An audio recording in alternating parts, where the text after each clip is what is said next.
Hello, আমি অনুপ্রিয়া। আশা করছি আপনারা সবাই ভালো আছেন, সুস্থ আছেন।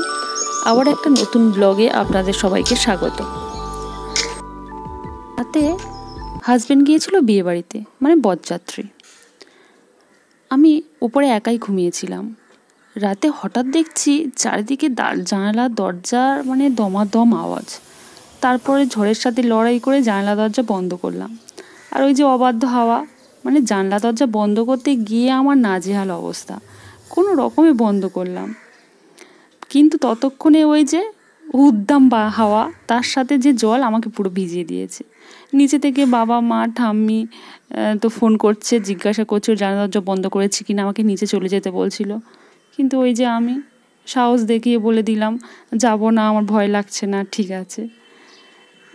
তারপর এই সকাল থেকে উঠে সেই ঝড়ে প্রচুর নোংরা হয়েছিল, সেগুলো পরিষ্কার করতেই ব্যস্ত।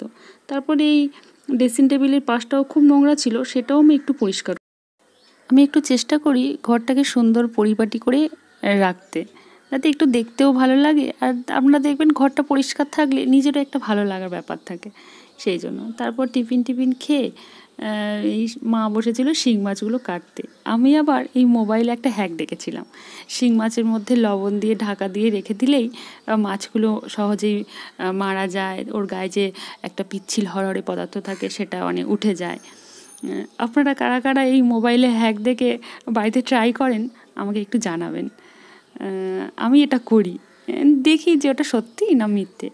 দেখলাম না সত্যি ওটা হয়। তারপর এই মায়ের এই নিচের ঘরের তাকটা খুব নোংরা হয়েছিল, এটাও আমি একটু পরিষ্কার করে দিলাম পেপার পেতে তার মধ্যে। কেন ওটা কাঠ তো, ওটা তো আর জল দিয়ে মুছতে পারবো না, ওই জন্য তলাটা আমি পেপার পেতে তারপরেই ওটা রাখি। আর এই যে প্লাস্টিকগুলো, এই ক্যারিগুলো, এইগুলো তো মানে বাজার থেকে আর কিছু জিনিস আনলেই থাকে, কিন্তু এগুলো আমি একদমই ফেলে দিই না। এটা মায়ের কাছ থেকেই শেখা। ওগুলো ভাঁজ করে রেখে দিই, ওগুলো অনেক কাজে লাগে। তারপরে এই যে আমার পুরোটাই গোছানো হয়ে গেছে, কমপ্লিট। তারপরে এদিকে রান্না বসিয়ে দিয়েছিলাম। একদিকে আমের চাটনি হচ্ছিল, ঝোল আমের চাটনি। আর ওই শিং মাছটা কলা আলু দিয়ে ঝোল করব। আর মা হচ্ছে ভাতটা মা বানিয়েছিল।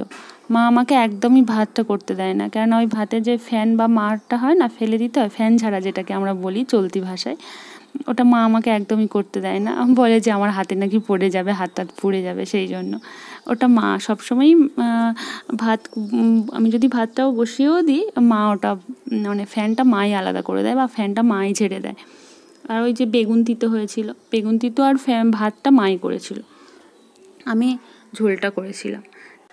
আর এই যে দেখছেন 2 দিনের জামা কাপড় কেচেছি, একদমই সময় পাচ্ছিলাম না ভাঁজ করার, তাই সেগুলো সুন্দর করে ভাঁজ করে রেখে দিলাম।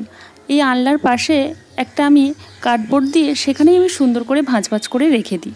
আপনারাও চাইলে এটা করতে পারেন। আলনার উপরে একসাথে অনেক জামা না রেখে পাশাপাশি সুন্দর করে যদি গোছানো থাকে, নিতেও সুবিধা হয় আর দেখতেও সুন্দর লাগে। আলনার মধ্যে অনেক জামা একসাথে ভাঁজ করে রাখলে দেখবেন একটা নিতে গেলেই আরেকটা পড়ে যায়, সেই জন্য আমি এই পাশে ভাঁজ করে সুন্দর করে রাখি।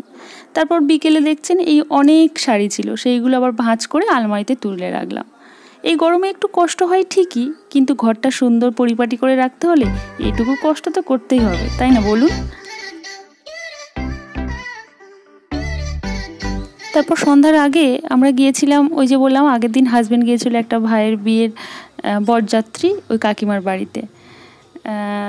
গিয়েই দেখছি যে ফুচকা খাওয়া হচ্ছে, কাকিমা তো জোর করেই ফুচকা খাওয়ালো। তারপর আমরা একটু কাকিমার ছাদে একটু ঘুরে দেখছিলাম।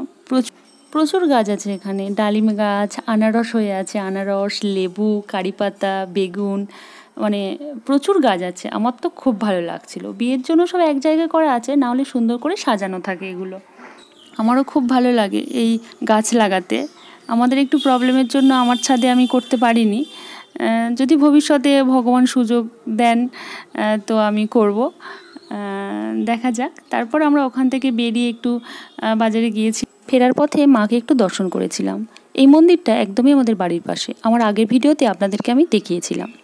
আমার ভিডিও আপনারা কে কোথা থেকে দেখছেন অবশ্যই জানাবেন। প্লিজ লাইক, শেয়ার, সাবস্ক্রাইব করবেন। সবাই সুস্থ থাকবেন, ভালো থাকবেন। দেখা হচ্ছে পরবর্তী ভিডিওতে।